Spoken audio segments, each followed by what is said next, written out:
পুরা প্যান্ডেল এত সুন্দর একটি ব্যবস্থা, কাছারিপাড়াতে এর আগে এত সুন্দর মাহফিলের আয়োজন হয়েছিল কি বলেন আপনারা? হয়েছিল?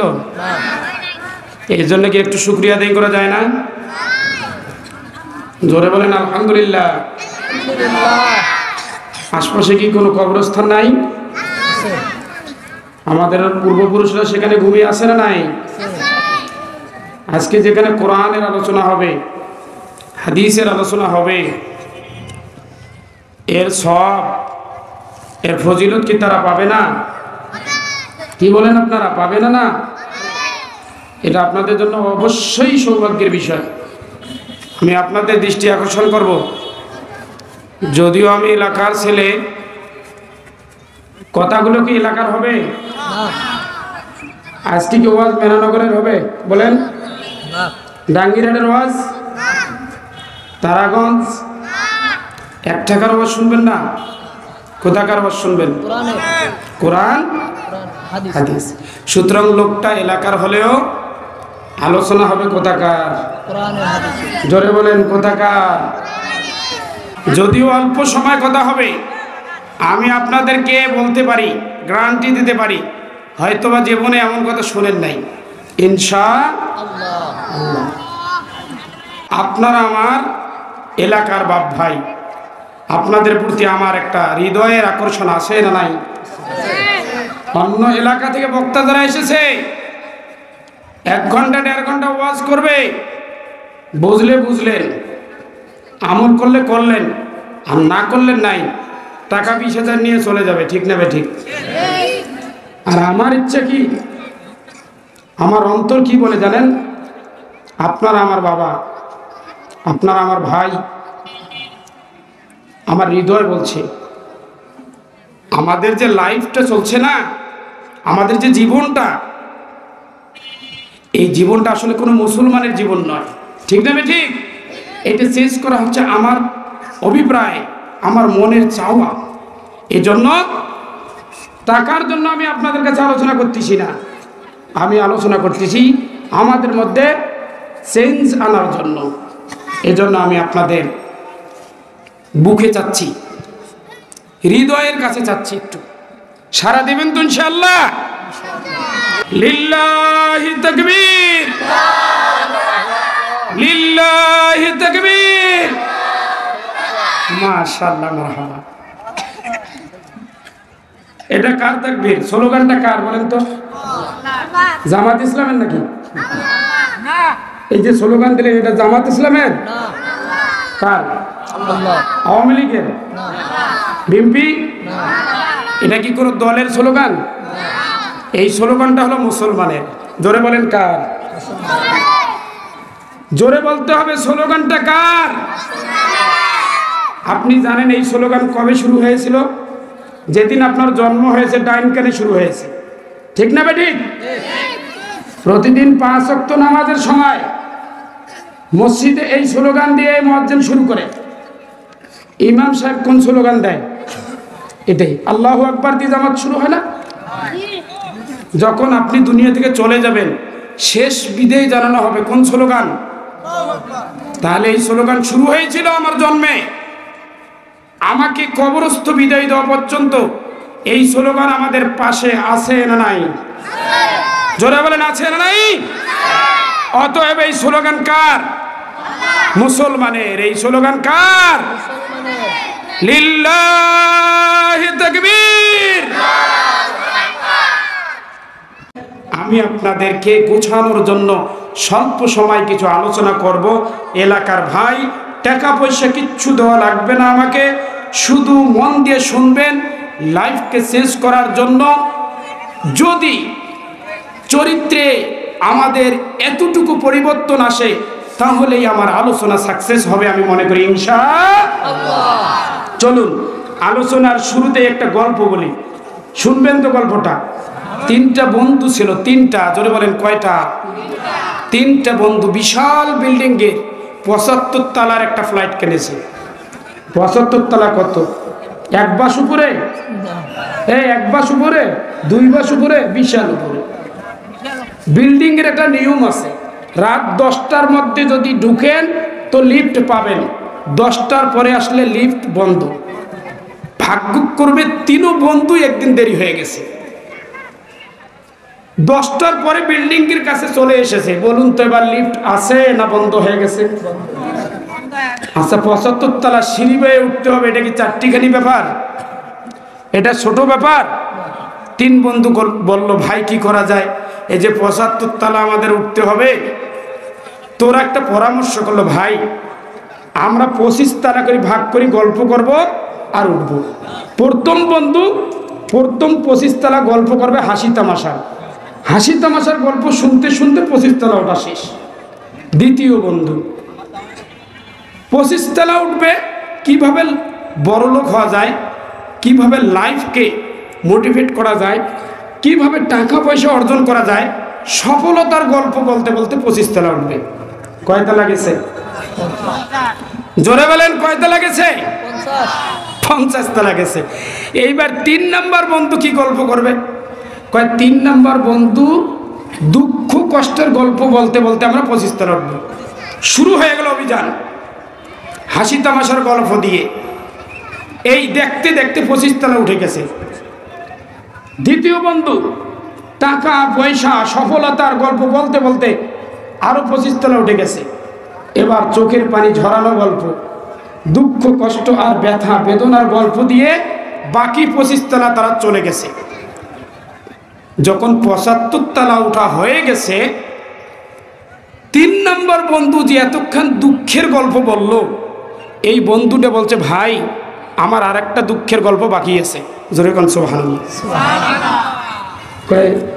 75 তলায় উঠা শেষ, গল্প এখনো আছে না শেষ? কয় কি আবার এমন গল্প দুঃখের? কয় আমার লাইফের সব থেকে বড় দুঃখের গল্প হচ্ছে এই, আমি চাবিটা নিচতলায় ছেড়ে এসেছি।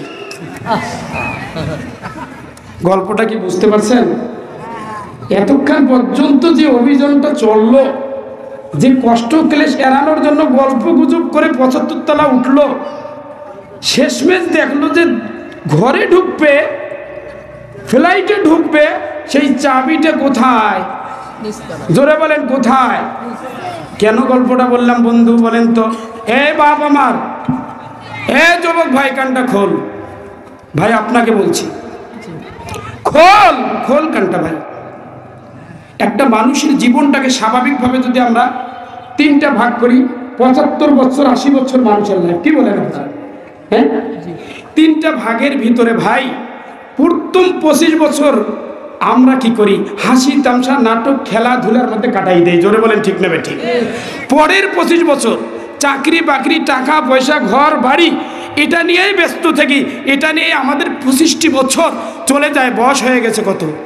50। হ্যাঁ, বয়স কত হয়ে গেছে? বাকি 50-25 যে বছর, এর অভিযোগ ওর অভিযোগ, কারো জমি কম হয়ে গেছে, কারো ভাগ কম হয়ে গেছে, বিভিন্ন জনকার অভিযোগ শুনে শুনে দুঃখ ব্যথা আর কান্না নিয়ে বেডে শুয়ে থাকতে হয়। জোরে বলেন ঠিক না বেঠিক? তারপরে কি মুক্তি আছে? আজরাইল যখন শেষ পর্যন্ত চলে যাচ্ছে, এই সব থেকে বিদায় নিল, কিন্তু লাস্টে জান্নাতের চাবিটাই নিয়ে যাওয়া হয় না। জোরে বলেন ঠিক না বেঠিক?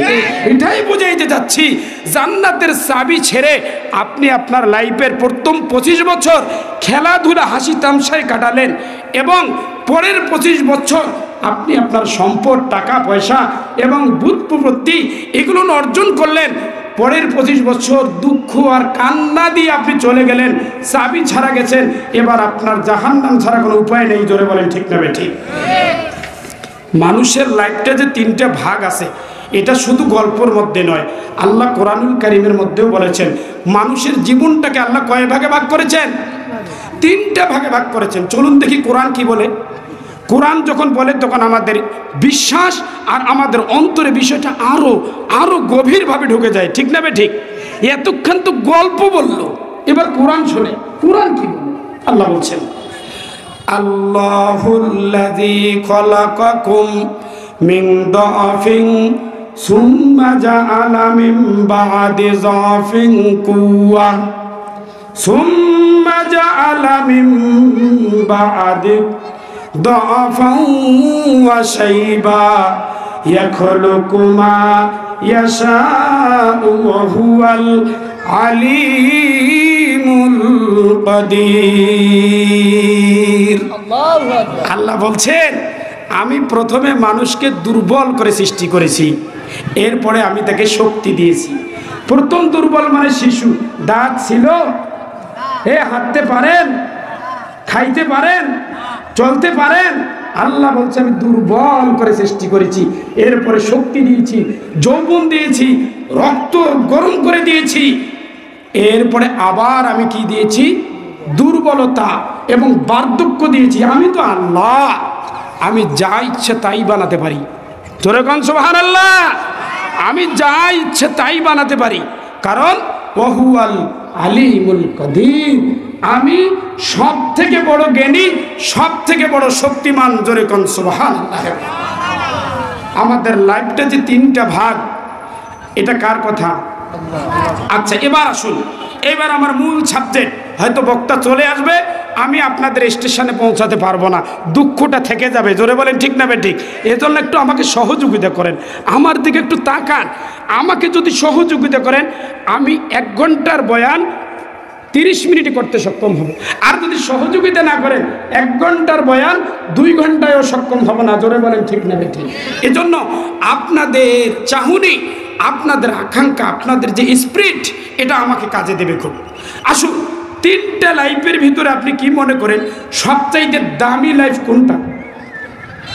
মানুষের, বুঝে থাকলে বলেন। মানুষের যে 3টা স্তর, একটা হলো শিশু বা কিশোর, একটা হলো যৌবন, আর একটা হলো বৃদ্ধ। এই 3টা লাইফের ভিতরে সব থেকে গুরুত্বপূর্ণ, সব থেকে দামি জীবন কোনটা? জোরে বলেন, জোরে বলেন। যৌবন। যুবক ভাইরা কি মাহফিলে আছে? আছে? একটু হাতটা উঠান দেখি যারা যুবক, 50-এর নিচে যাদের বয়স আর 20-এর উপরে যাদের বয়স, এরা একটু হাতটা উঠান তো। নারায়ে তাকবীর, লিল্লাহে তাকবীর। আল কোরআনের আলো, আল হাদিসের আলো। আমার যুবক ভাইরা, আপনাদের নিয়ে আলোচনা। এই যে লাইফটা, যুবক যারা আছেন, এটাই আল্লাহর কাছে সবচাইতে বেশি দামি জীবন, আর হিসাবটাও এই জায়গার বেশি হবে। জোরে বলেন ঠিক না ঠিক? যুবকে আপনি কি করছেন? যুবক লাইফ ভালো করে শুনেন। কেন বেশি? কেন বেশি শুনেন। ও ভাই যুবক, তুমি যখন যুবক হয়ে যাও, তোমার যৌবন তোমার বুকের ভিতরে ঝড় তুলে দেয়। জোরে বলেন ঠিক না ঠিক? তোমার যৌবন তোমার বুকের ভিতরে তুফান উঠাই দেয়। কার বাড়ি ভাঙলো আর কার ঘর উড়লো, কোন গাছ পড়লো, যুবকের দেখার টাইম নাই। কোন বাড়ি প্লাবিত হলো, কার কন্যা প্লাবিত হলো, যুবকের দেখার টাইম নাই। কারণ কি? শয়তান সব থেকে টার্গেট করছে বৃদ্ধকে, বৃদ্ধ মানুষকে, শিশু বাচ্চাকে। টার্গেট কাকে করেছে? ও ভাই, টার্গেট কাকে করেছে? যুবককে শয়তান টার্গেট করেছে। কারণ এই যুবক পৃথিবীর সূচনা থেকে আজ অবধি সব থেকে বড় বড় কাজ, সব থেকে সফলতা ইসলামের জন্য, দ্বীনের জন্য, দেশের জন্য সব জায়গাইতে সফলতা অর্জন করেছে। সফলতা এসেছে কার হাত ধরে? যুবকের হাত ধরে। দেখেন, আল্লাহর নবী যখন নবুয়তি পেয়েছেন, এই নবুয়তের দাওয়াত যে কয়েকজনকে দিয়েছেন, তার মধ্যে যুবক বেশি। যুদ্ধগুলো সংগঠিত হয়েছে, সব জায়গাতে মুসলমানরা বিজয় হয়েছে। কার সংখ্যা বেশি? জোরে বলেন, কার সংখ্যা? বাদ দেন, আমাদের দেশ, আমাদের দেশের ভিতরে ভাষা আন্দোলন হয়েছিল কি না? জোরে বলেন, হয়েছিল কি না? কাদের জীবন গেছে? ওই যে সালাম চিনেন? সালাম চিনেন? জব্বার চিনেন? এদেরকে চিনেন? এরা সবাই যুবক ছিল। আচ্ছা, আর বেশি দূর যাব না। এবার ছোট ছোট বাচ্চা যারা আছে তারাও বুঝতে পারবে। এই যে কিছুদিন আগে ফেসিবাদ সরকারকে যে বিদায় দেওয়ার জন্য আন্দোলনটা করলো, বৈষম্য বিরোধী আন্দোলন, এই আন্দোলনটা কার দ্বারা হয়েছে? ধরে বলেন। বুক পেতে গুলি বরণ করেছিল কে? কোনো বৃদ্ধ নয়, কোনো শিশু নয়। আমার যুবক ভাই আবু সাইদের মতো অনেক যুবক তাদের বুকের তাজা রক্ত দিয়েছিল। শয়তান এজন্য টার্গেট কাকে করে? জোরে বলেন, কাকে টার্গেট করে শয়তান? যুবককে টার্গেট করে। ও যুবক, তোমার জীবনের অনেক দাম। ও যুবক, তোমার জীবনটা শুধু কি খেলার জন্য নয়, তোমার জীবনটা শুধুমাত্র ওই যে কি বলে মোবাইলের ভিতরে ফ্রি ফায়ার খেলার জন্য নয়।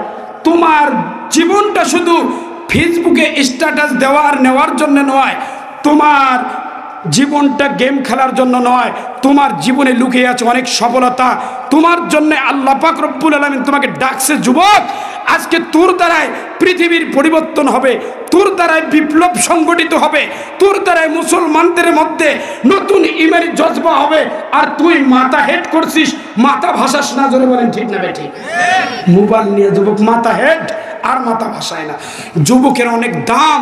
কত দাম যুবকের! একটা হাদিস শোনেন, আল্লাহ রাসূল সাল্লাল্লাহু আলাইহি ওয়াসাল্লাম বলেছেন, নবীজি বলেছেন, লা ইয়াজুলু কদামা ইবনে আদম ইয়াউমাল কিয়ামা। কিয়ামতের ময়দানে আদমের সন্তান একটি পা বাড়াতে পারবে না। কেন? হাত্তা ইউসআলু আন খামসিন। 5টা প্রশ্নের উত্তর দেওয়ার আগ পর্যন্ত কোন মানুষ একটা কদম বাড়াতে পারবে না। বুঝে থাকলে বলুন তো কয়টা প্রশ্ন?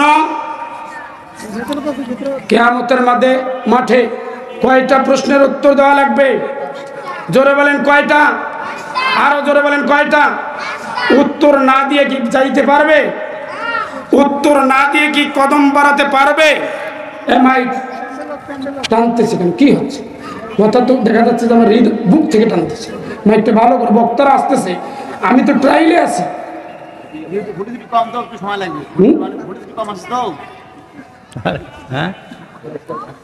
দোয়া করতে থাকেন। বলতেছিলাম, নবীজি বলছে কিয়ামতের ময়দানে 5টি প্রশ্নের উত্তর দেওয়ার আগে একটি কদম মানুষ ফালাতে পারবে না। প্রশ্ন 5টা কি জানেন? নাম্বার 1, ভালো করে শোনেন, আন উমরিহি ফিমা আফনাহু। প্রথম নাম্বার প্রশ্ন, তোমাকে একটা জীবন দেওয়া হয়েছিল, জীবনটা কোন কাজে ব্যয় করেছো? 2 নাম্বার, ওয়া আন শাবাবিহি ফিমা আবলাহু। তোমাকে যৌবন দেওয়া হয়েছিল, এই যৌবনটা কোন কাজে ব্যয় করেছো? 3 নাম্বার, ওয়া আন মালিহি মিন আইনা ইকতাসাবাহু ওয়া ফিমা আনফাকাহু। তোমাকে যে সম্পদ দেওয়া হয়েছিল, এটা কিভাবে অর্জন করেছো আর কোন কাজে ব্যয় করেছো। এরপরে বলা হবে তুমি যে জ্ঞান অর্জন করেছো এই অনুযায়ী কতটুকু আমল করেছো। এবার হাদিসটার প্রতি একটু মনোযোগ দেন। ও যুবক, এবার কান খোল। এবার তোর কাছে আসতেছি আমি। ও যুবক, কান খোল। হাদিসে প্রশ্ন কয়টা? জোরে বলেন কয়টা? বলেন তো এবার 1 নম্বর প্রশ্ন কি? তোমার জীবনটা কোন কাজে ব্যয় করেছো? আচ্ছা, যৌবনটা কি জীবনের ভিতরে না বাইরে? কথা বলেন, যৌবনটা জীবনের ভিতরে না বাহিরে? তো আল্লাহ তো প্রশ্ন করেইছেন তোমার জীবন কোন কাজে ব্যয় করেছো। এখানে তো যৌবনও আছে, বৃদ্ধকালও আছে, শিশুকালও আছে।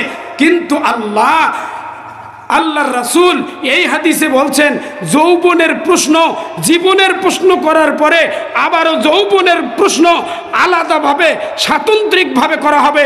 তার মানে হচ্ছে যৌবন কালটা জীবন তো আছেই, সব থেকে দামি, সব থেকে মূল্যবান হচ্ছে মানুষের যৌবন কাল। জোরে কোন সুবহানাল্লাহ। পুরা জীবনের হিসাব দিলেন, যৌবনের হিসাব কি জীবনের মাঝে নাই? জোরে বলেন নাই। এরপরেও কেন আপনাকে আমাকে যৌবনের হিসাব দেওয়া লাগবে? কারণ যৌবনটা হচ্ছে মানুষের টার্গেট, যৌবনটাই হচ্ছে আল্লাহর কাছে সবচেয়ে সাবজেক্টের বিষয়। এজন্য যৌবনের হিসাবটা আলাদা করে নেওয়া হবে। দেখেন ভাই, যার হিসাব যত বেশি তার পুরস্কার কম না বেশি? জোরে বলেন, কম না বেশি? তার পুরস্কারও সবচেয়ে বেশি।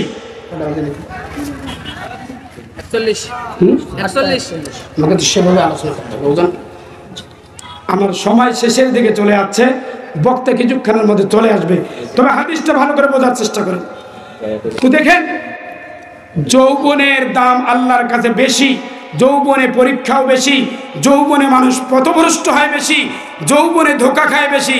কিন্তু এই ধোঁকার কাছে ইউসুফ আলাইহিস সালাতু ওয়াস সালাম যখন দরজা লক, সমস্ত দরজাকে লক করে দেওয়া হয়েছে।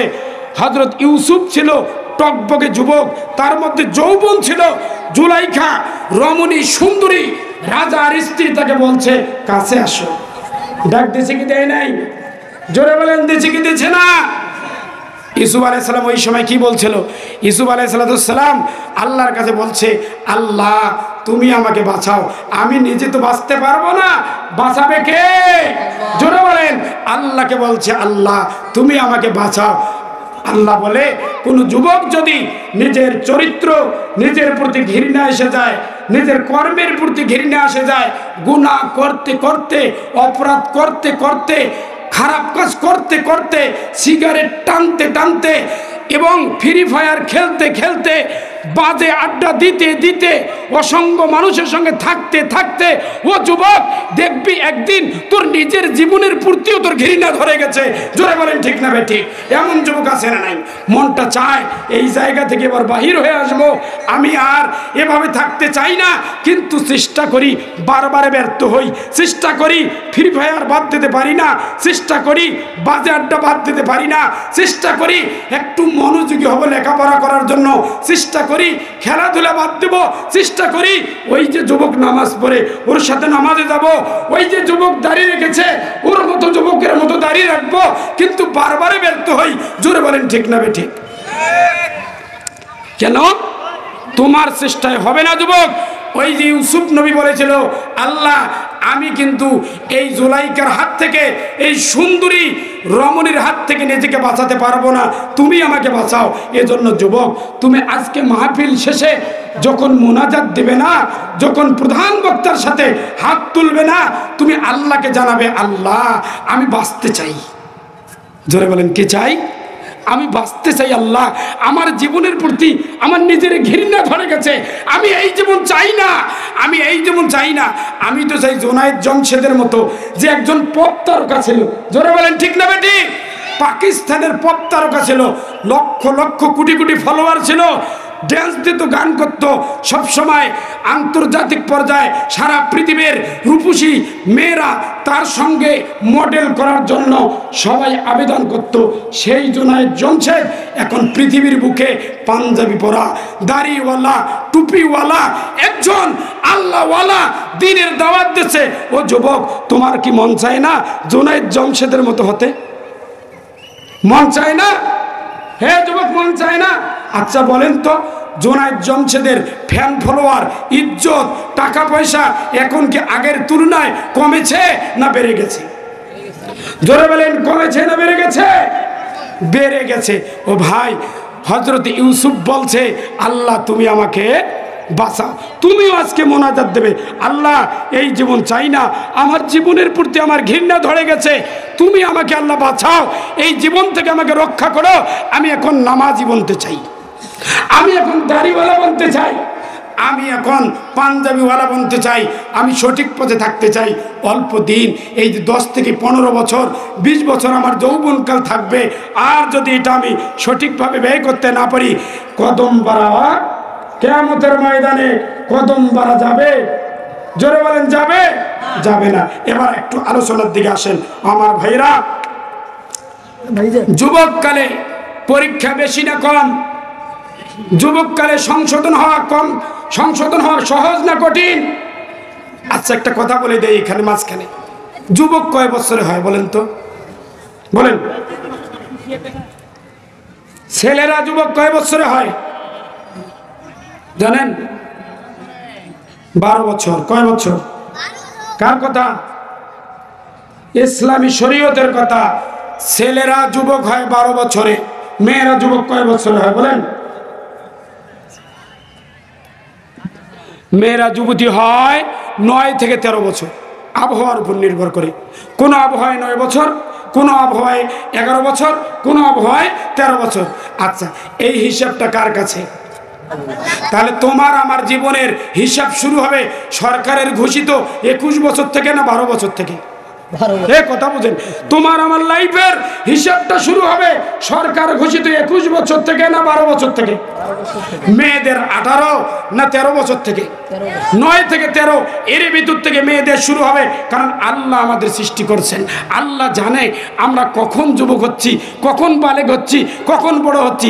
দেখেন না, আর্লি বিয়া বর্তমান বিভিন্ন মানবতা সংগঠন, বিভিন্ন সংস্থা, রাষ্ট্র, সচেতন মানুষ, এই যে আমাদের সভাপতি সাহেবরা আছে, সব সময় বুঝায় যে আর্লি বিয়ে করেন না, লেট ম্যারেজ।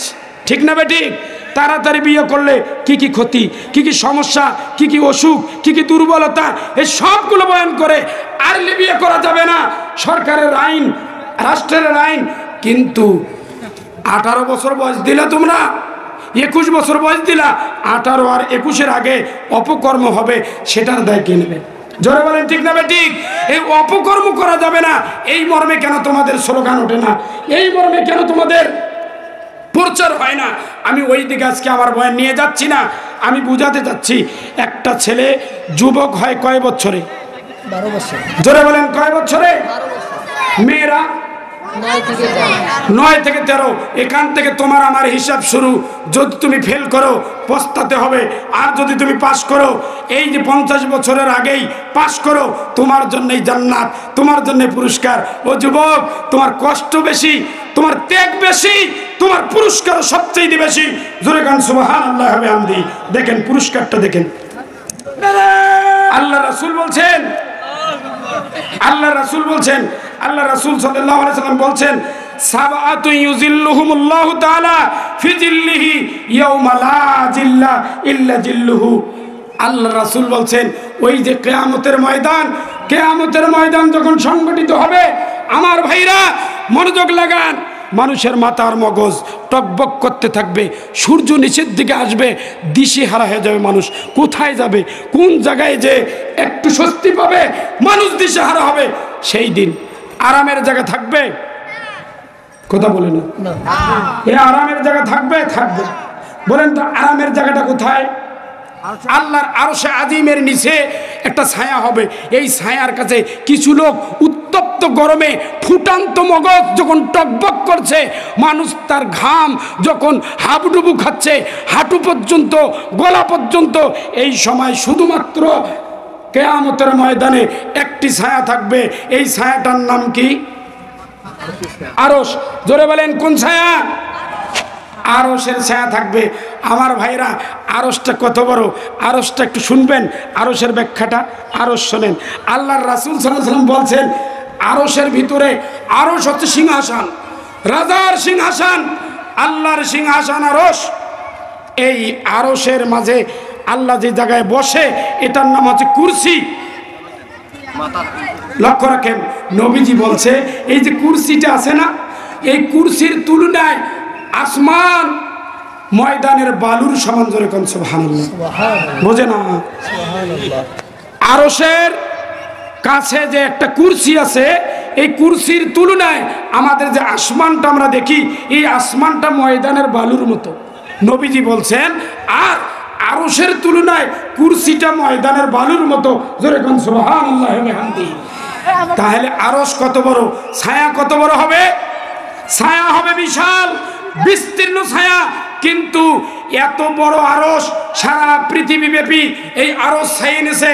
আল্লাহ কোরআনুল কারীমের মধ্যে বলছেন, ওয়াসিআ কুরসিয়ুহুস সামাওয়াতি ওয়াল আরদ। আমার এই আরশ গোটা আকাশ জমিন পৃথিবী ব্যাপী পরিব্যাপ্ত হয়ে আছে, কিন্তু এর ছায়ার ভিতরে সমস্ত মানুষ আশ্রয় নেওয়ার সুযোগ আছে। কিন্তু সেদিন কেবলমাত্র কয়জন মানুষ জায়গা পাবে?